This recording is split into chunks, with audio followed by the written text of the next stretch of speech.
La tâche au primaire. La tâche de l'enseignante ou de l'enseignant au primaire se divise en 3 parties. La première, la tâche éducative. La deuxième, la tâche complémentaire. Et la troisième, le travail de nature personnelle. Regardons maintenant la première partie.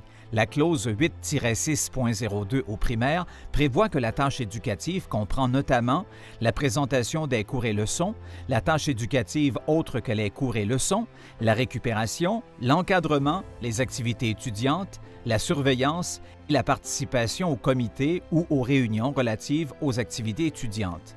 Et les pauses et les récréations. Pour un total de 23 heures afin de respecter les balises de la convention collective. La deuxième partie porte sur la tâche complémentaire. Sa durée hebdomadaire est de 4 heures.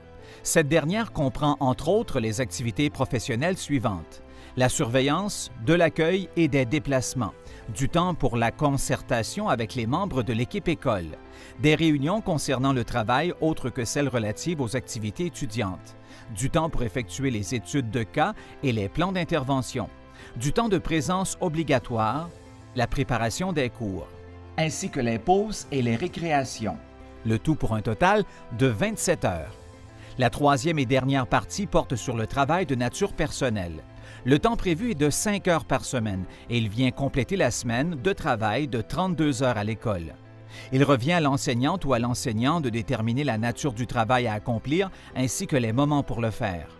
Ces 5 heures peuvent être utilisées pour effectuer des tâches de la fonction générale prévues à la clause 8-2.01 et ce au choix de l'enseignante ou de l'enseignant.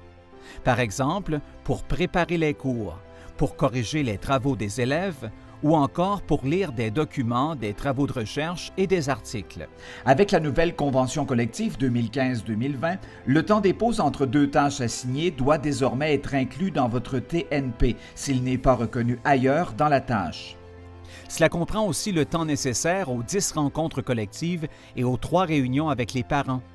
Plusieurs milieux décident d'annualiser le temps des 10 rencontres collectives et des 3 réunions de parents sur toute l'année. À titre d'exemple, il y a 10 rencontres collectives de 1h30 et 3 rencontres de parents de 3 heures. Il faut donc annualiser 24 heures de TNP sur les 40 semaines de l'année scolaire.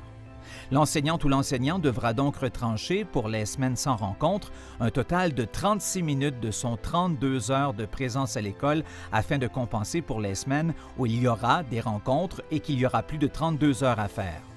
Le temps maximum assigné par la direction est de 27 heures par semaine et le TNP, à l'exception du temps de pause et de récréation, est entièrement fixé à l'horaire par l'enseignant ou l'enseignante.